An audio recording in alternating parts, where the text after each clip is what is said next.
was inspired by Nathan and Wanyama. Okay. At the beginning of my vacation, I was not really playing. I was into coaching mainly. I had gone back to schools. Okay. So someday I was at Legends. Yeah, then these boys sat me down and told me, man, why don't you come and play this thing? So next week I was in training. I played the Sailors 2 games against Rams and Stallions. Then that last season I did not get to play as much because it was practically the end of the league. Then yeah, I started with sevens. We went to Masaku Sevens, Kakamega, Fun Rugby, Ginger, then the National League. So That's how how I was managed. it? How was it when you were joining Pirates? It was welcoming because I practically knew everyone there. I'd been coming around for training sessions, but just Yeah. watching. I was already part of the team. I had been a pirate since, so it was easy for me to start training with the boys. I remember I can see Didi's watching. He wants Mhm.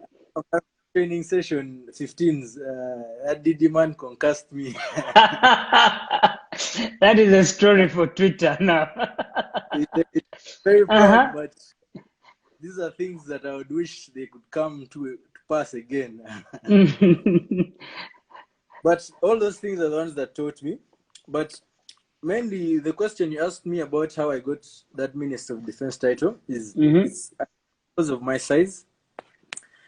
Uh, I'm not very big of a man, and I'm not very strong of a gentleman, but I believed in my heart, and I thought with my small body, I can be able to take down some men, and I received inspiration from Wanyama, but for the position I was willing to play, I had to be, I had to have something special to make me play that number. Because in Pirates, practically everyone can attack. Attacking is not is it's a great liability, but it's an asset. Not everyone is specialized with. So I managed to start defending well. My defense kept on improving slowly, slowly. Chinene helped a lot. Then Etiquette. Uh, So, so these two were mainly the driving force behind you improving every time. yes, yes. And uh, honestly, because what motivated me the most is that I'd been playing with Nathan and Wanyama from school or coach, and seeing them play in the league and express themselves as much, yeah, and be able to take on the big boys. I was really motivated, and I had to come up, and I did not let things. I did not let myself be average, but if I'm in the like, let me say, if I'm in the sea and I'm the small fish, Mm-hmm. I have to find a way of conquering my own area. So that was my driving force. I made sure in defense I can have the skill set to take down any man. Not power or what, but skill set. So defense is basically not about tackling a man, but being able to mark the territory, the region, and help your opponent, help your partners as you're playing. So I watch a lot of rugby. I watch the people I want to play like. Plus in the league, even in the local league, I watch my opponents a lot. I see their strengths and weaknesses. So, So it's just becoming an right event. there. So, which players do you admire? You told us you watch players you admire a lot. Which players do you admire both on the international and the local scene? Uh, in the international scene, in my young ages, I liked playing like Quade Cooper, Mm-hmm. but that's until I stopped playing fly off. But then I was very impressed with Conrad Smith, the New Zealander. He's not, I would say he's a basic player. The Hurricane. Yes, he's a basic player. His basics are very, very right. He gets everything right. You're right. You don't have to be very special, but you have to do what you do right, very right. I hope you get me. I get you. I get you. Yeah. So I made sure I learn from this because Conrad Smith was practically a very undisputed center in that backline because day in, day out, you have Nonu in, you have Sonny Bill in, whatever happens, the changes that are made, so Mm-hmm. Conrad Smith will always be there The because he has that undisputed GOAT. Yeah. game. Yeah. So, and locally, obviously, no one would fail to appreciate Michael because he has done a lot. He has done a lot for the union and Uganda as a large. So I picked a lot of inspiration from him because my first 15th game was against Heathens. Chinene told me, I'm going to run through you. But the only way to prevent that is if you get to him first. Mm-hmm. So, first game, first minutes, ball goes to the back line. I'm playing 12, Etiquette is playing 13. I just have to rush onto him. I get there, make the tackle smooth and perfect. Mm-hmm. Hey, this can actually be done. I hope he remembers that. If you've played rugby for so long, you don't have to. No, but for you have to remember your first tackle, I of have course. my first 15th game. Uh-huh. So the game went on smoothly. I made my tackles. I didn't care about the size of my opponents. So some fans are saying first remove the head soap for us. I'm here, please. So, actually, those are the players that that motivated me a lot.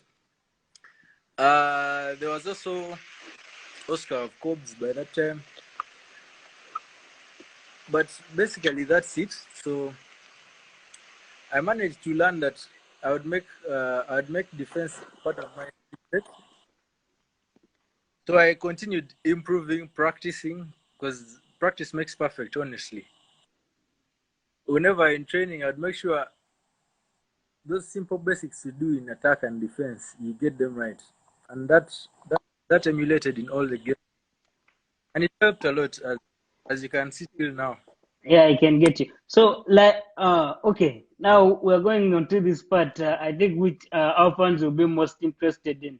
Pirates coming up to win that championship. Was it 2017, right? 2017, 2018. Tell us, how did it all start?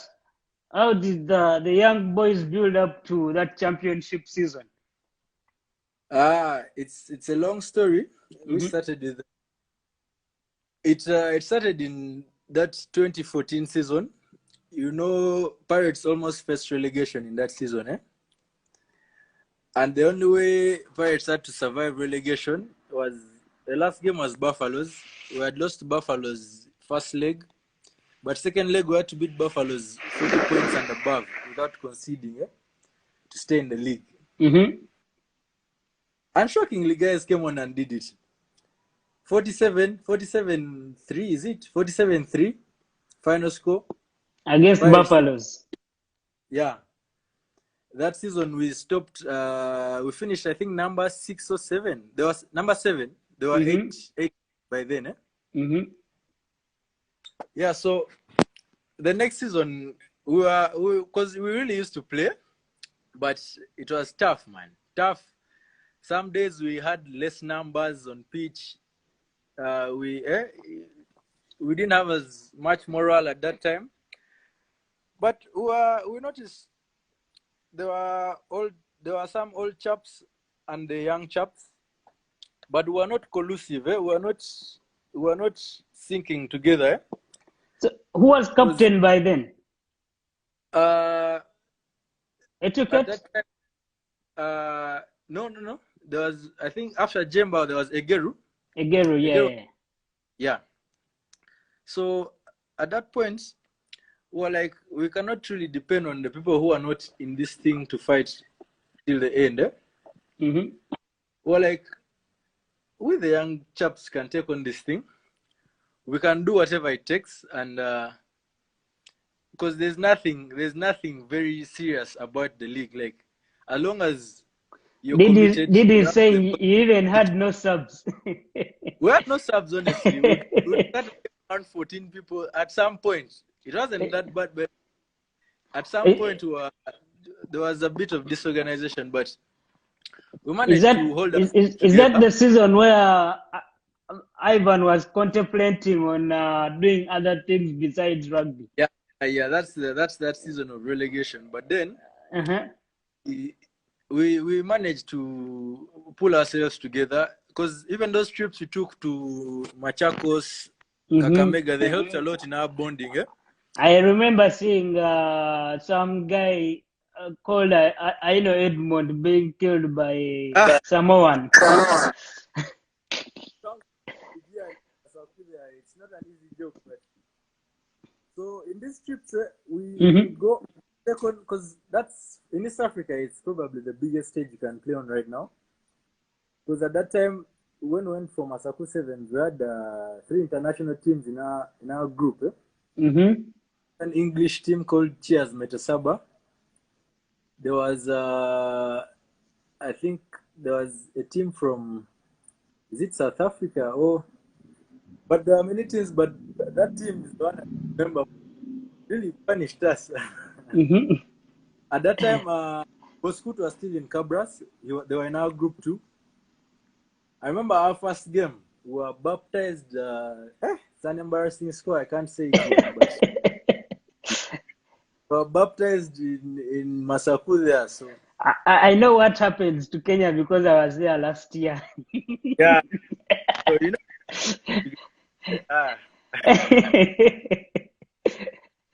So we played. We were young chaps.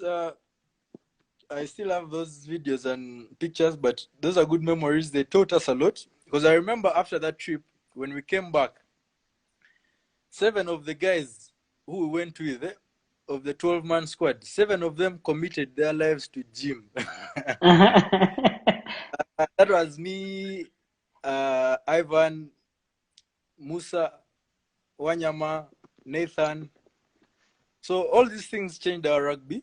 We started doing things together. We started going to the gym. We used to train every day of the week. No one can accept that. Every day of the week. Monday we were in the gym on the hill. Tuesday we were training. Wednesday in the gym. At that Legends gym by then. Yeah, I remember it very well. You find Chiwalavi, you find Scott, and you're already motivated to. You find that Mr. Kampala. Mr. Kampala. That guy has been consistent, yeah. Yeah, so the guys who stayed around, we held ourselves together, because those 7s, Pirates at that time were not doing so well in 7. These national 7s would even end up finishing by midday, like at. You find we've not made it through the group, and those days they didn't have positional plays, So, but I commend the guys. They're very strong-hearted guys. They stayed together. We stayed together. We fought through. So fast forward to, I think it was first Uganda Cup 2016, where I think you guys claim you played 2 hours against Evans. Tell me about that game. So that's the game which was refed by that man. What's his name? Is it Sky? No. Some I don't remember his name, but he was banned for a while. So that was the start of the revolution. We were calling ourselves the Majego Munsikum. We were coming to take Kampala. So that game, we went in. We didn't care whether we win or lose. We didn't care whether we beat them or we lose by what margin or we win by what margin. We went to play rugby and express. So we played. First half started a very slow start, but then we noticed that halfway the game we were very impenetrable. The ref was not very clear, but we pushed on our game. We played. We came from. We came. I think from. We came from. I think we were 12 down. Yeah, they scored 2 tries and a conversion. Mm-hmm. We came forward. Yeah, Kenna was the ref. Nathan, thank you. Yeah, Ken, I remember. Yeah.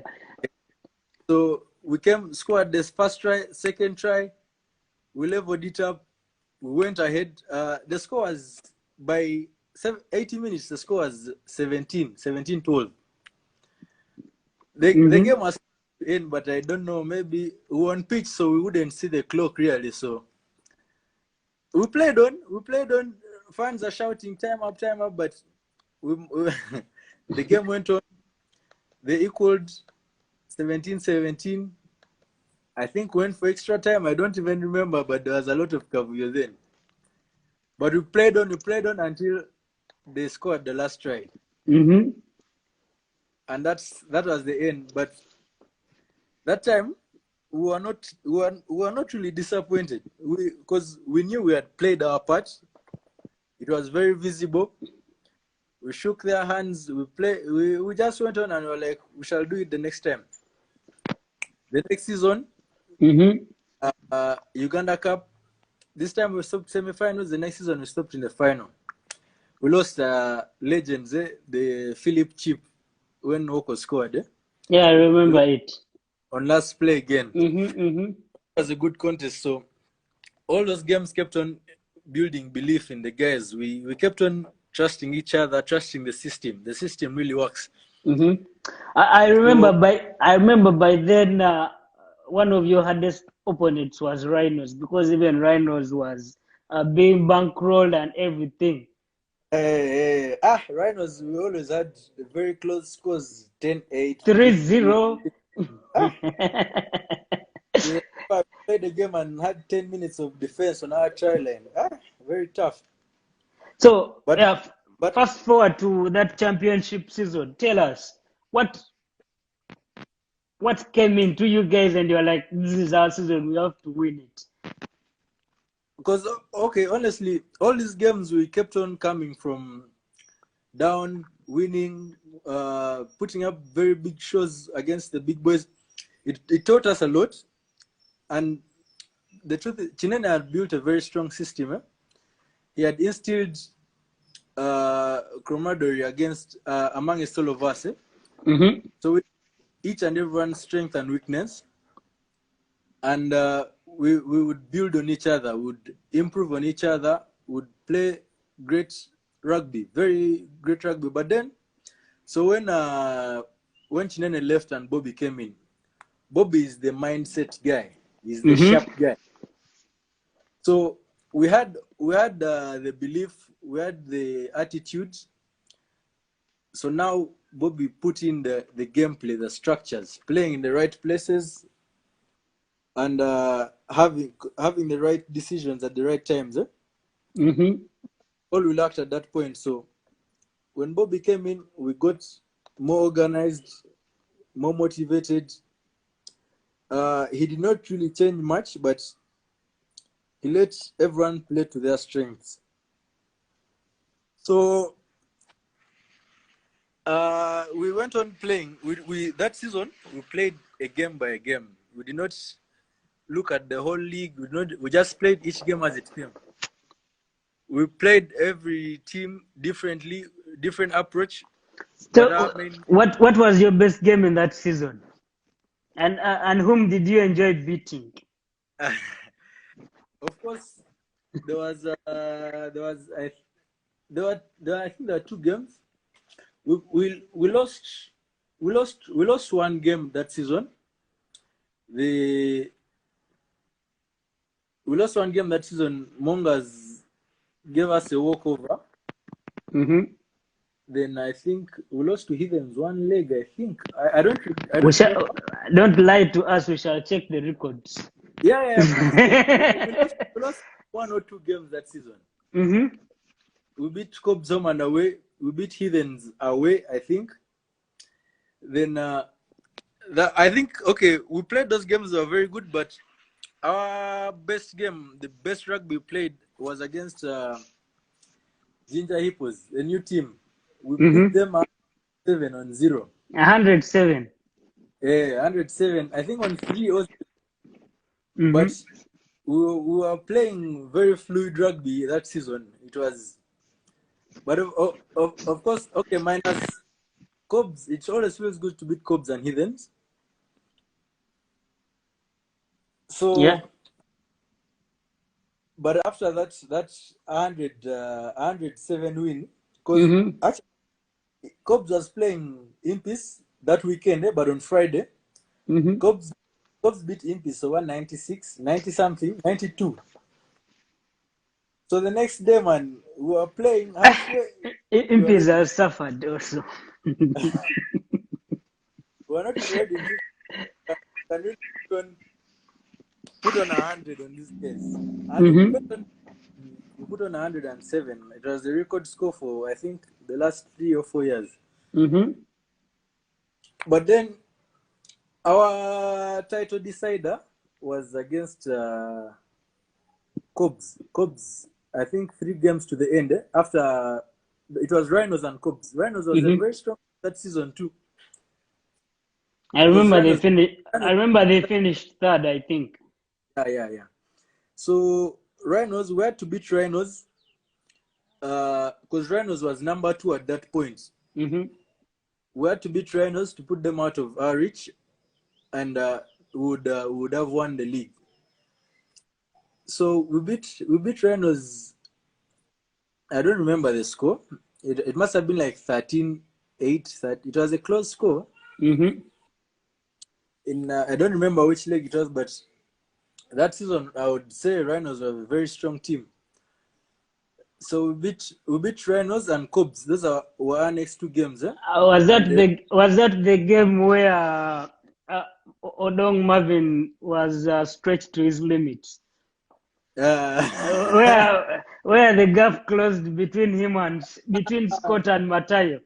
Scott and Matayo, yes, that was the Ah, game. Yeah. some things you can't forget on pitch. You can leave one and videos don't get deleted. So after that, we our next game was Mongas away, and that's the day we were supposed to secure the trophy. But then I don't know what happened. So we went Mongas. I remember halftime was 10-3 to Mhm. Mongas. We went second half. I don't know what happened. I don't know what the guys drank, but the party ran mad. We just ran in.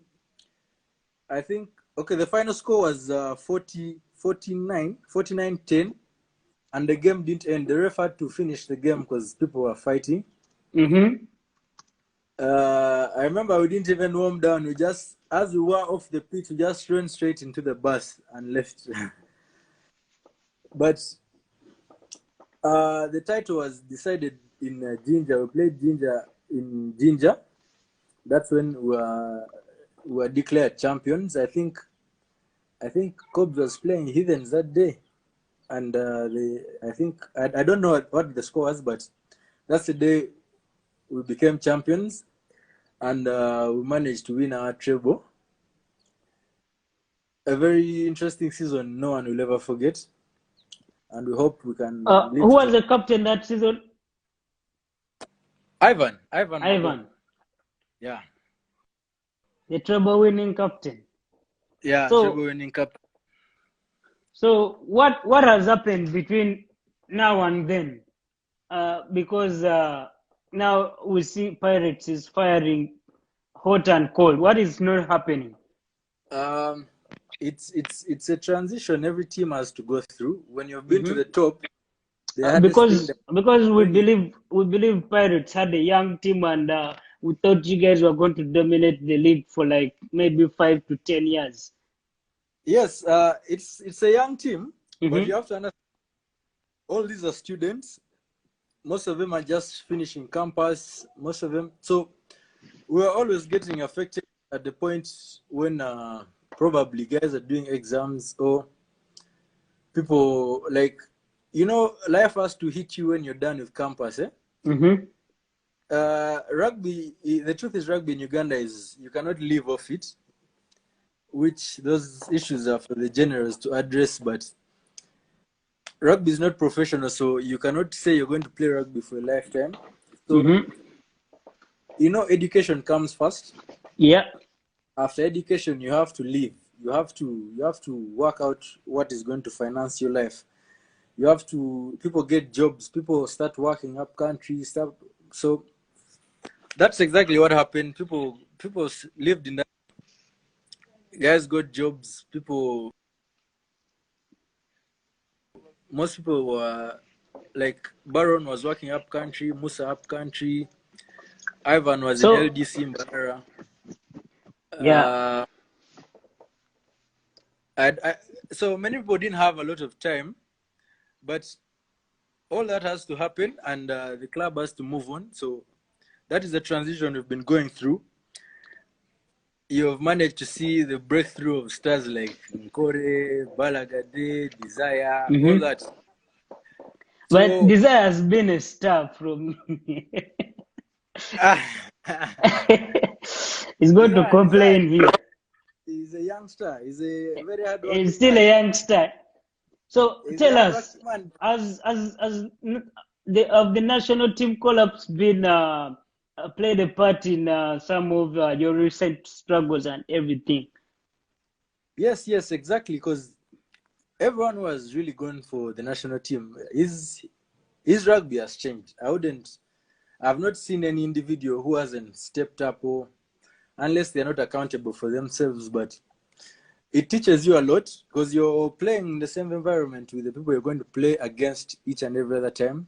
Mm-hmm. So you learn their strengths, their weaknesses, and you notice what you can do better than them or against them.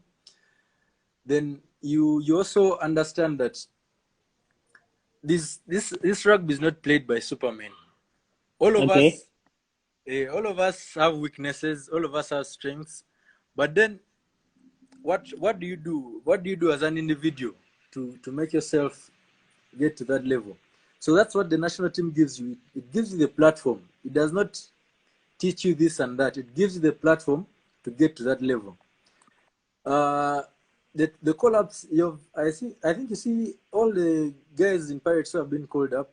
I would say even in other clubs, you can see a change in their play. Mm-hmm. They look at Nkore, Balagade, Desire. You can see Okeny of Cobs. Even guys that are not mentioned, guys in the academy, the Sevens Academy, also them their rugby changes a lot. Okay. But you have to be accountable for yourself, because when you change and get to the level where everyone wants to be, what are you going to do to get better than that, or to keep yourself at that level?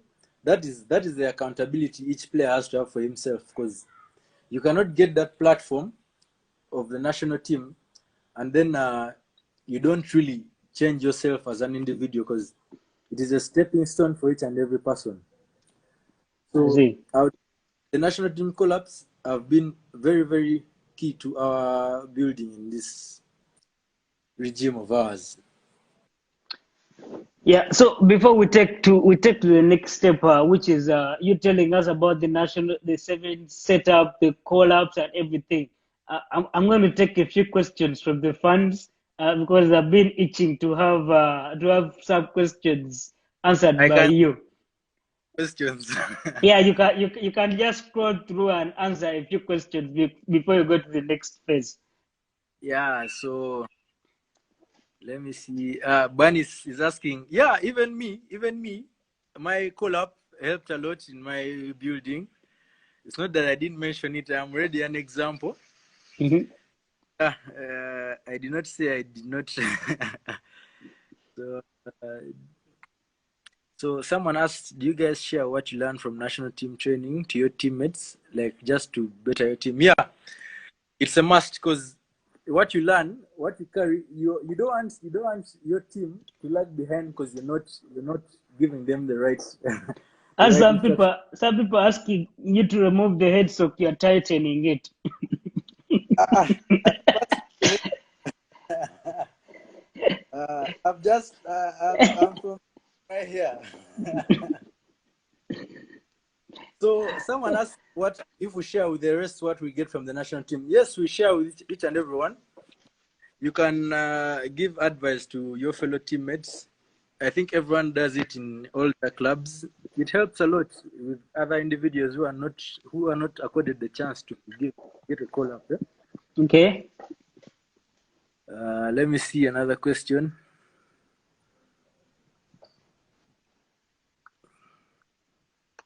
How old is Desire? Desire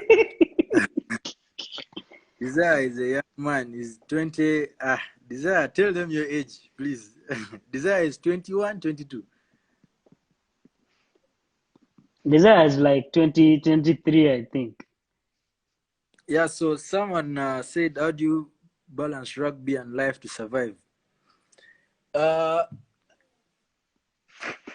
Honestly, in Uganda right now, life comes first because the truth is, for very many individuals, rugby is not putting food on their tables, and that's a fact we have to face.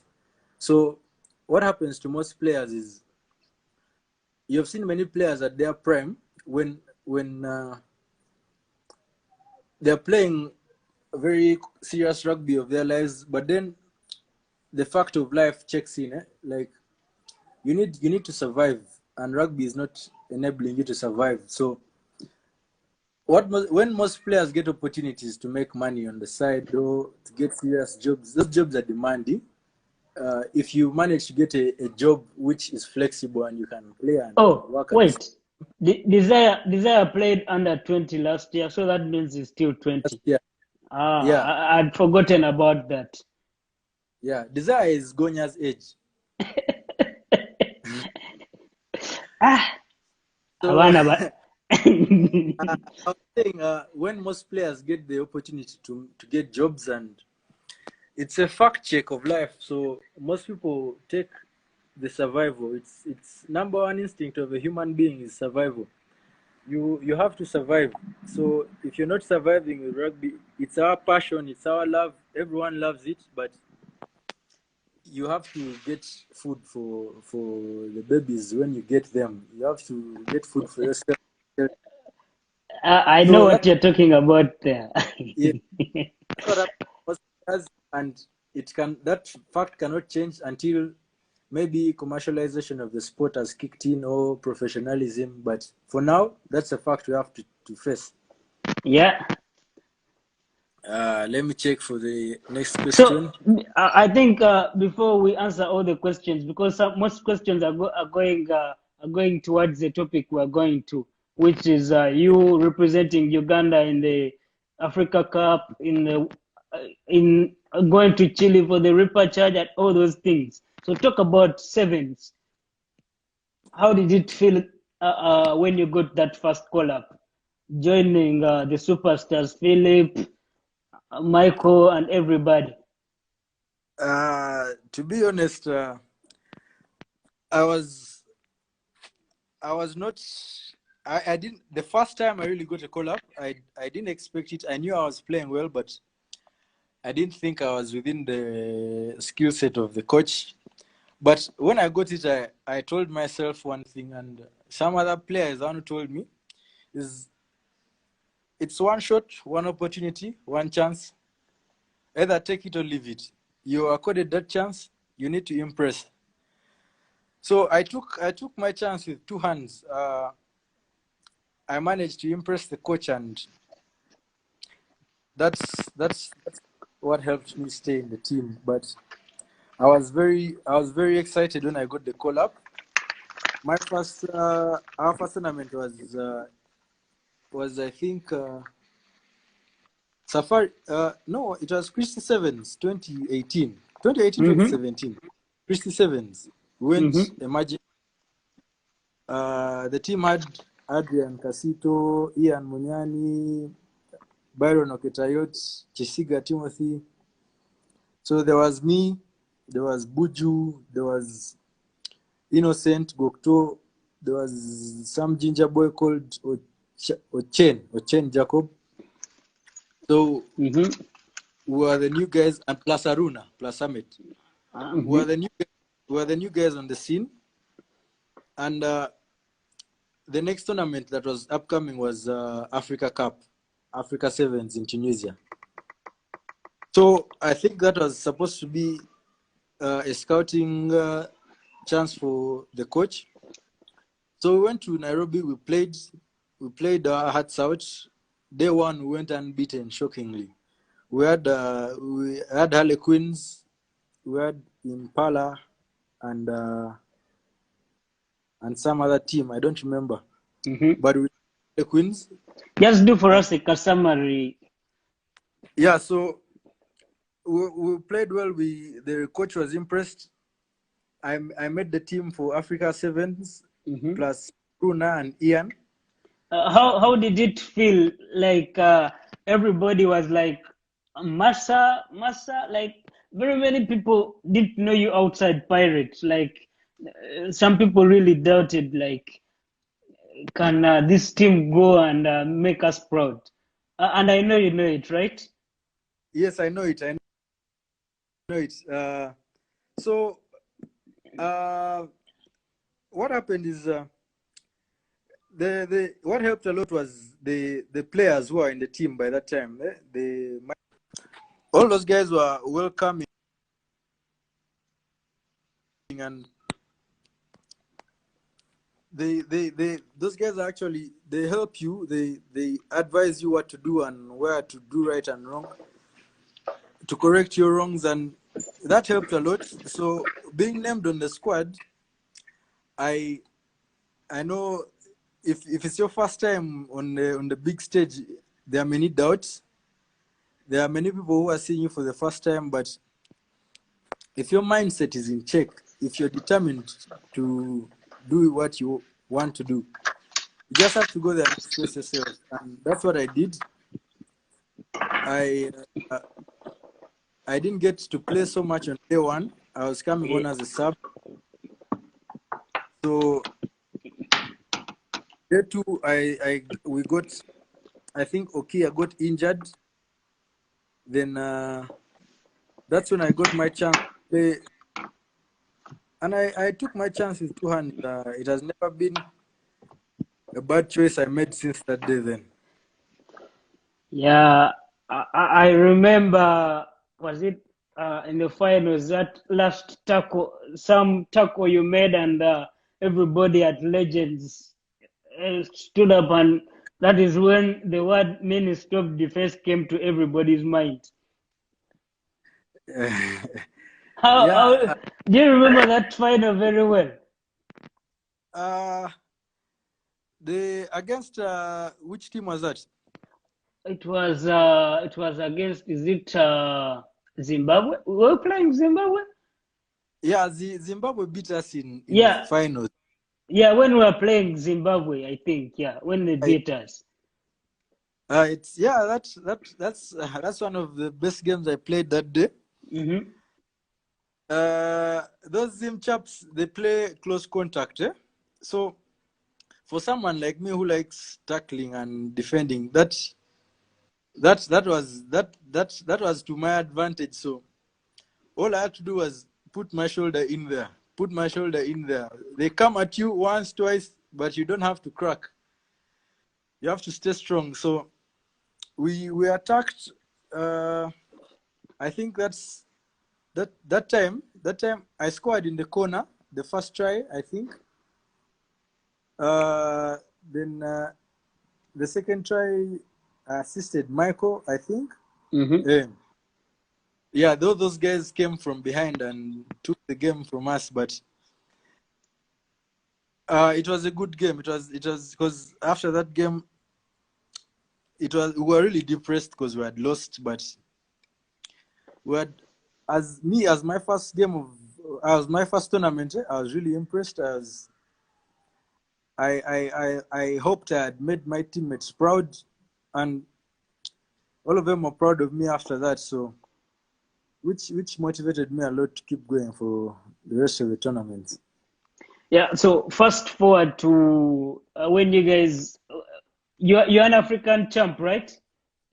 No. I was not. Oh, I was not. you're not on the team. Okay, Yeah. take us to Chile and take us to South America. How was the So trip? it was a very interesting tournament because it was one of my trickiest tournaments because December I had an ankle injury, a very serious ankle injury, and I thought it would recover quickly, but when training started in January for the team, I was honestly scared because I was not that fine yet. But the coach gave me the chance. I trained intensively. I worked on my injury as much as I could. My teammates helped me. They gave me drills of what to do.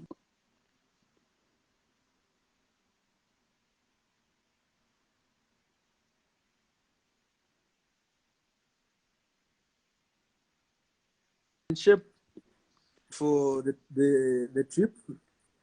I they selected the team and I made the team. I was of course excited. We've not been accorded many chances to go to South America.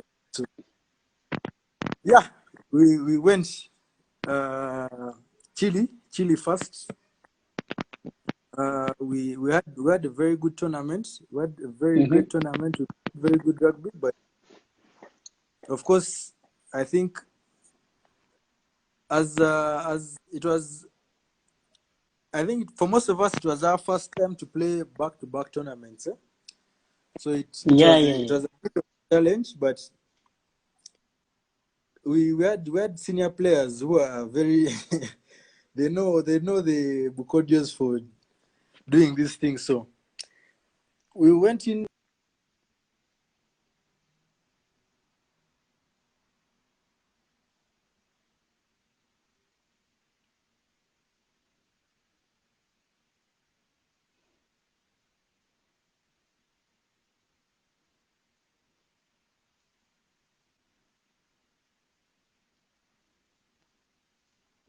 50 something. Then our last game was I don't recall, but day one we won our games. We played very well. Then day two we lost the quarterfinal to Hong Kong. I remember that game. We put up a very spirited fight, but as you know, some days are not your days, and you may never be on the same side as the refs calls. So it was a disappointing. We lost 8-8. We lost 10-5, 10-5, 12-5, Yeah, 10-5. I remember that game. It was so close. Yeah, so that demotivated us a lot. We went into our next game against Tonga, and we put up a good show. But we were still hurting from our loss to Hong Kong because we felt it was a bit unfair to us. But then those are all lessons to learn. We managed to finish number 7 in the tournament. Then we flew to Uruguay for the next tournament. Uruguay was a bit tough. It was a bit tough, as you know, as I said, the back-to-back tournaments. But Yeah. then also we played on artificial turf.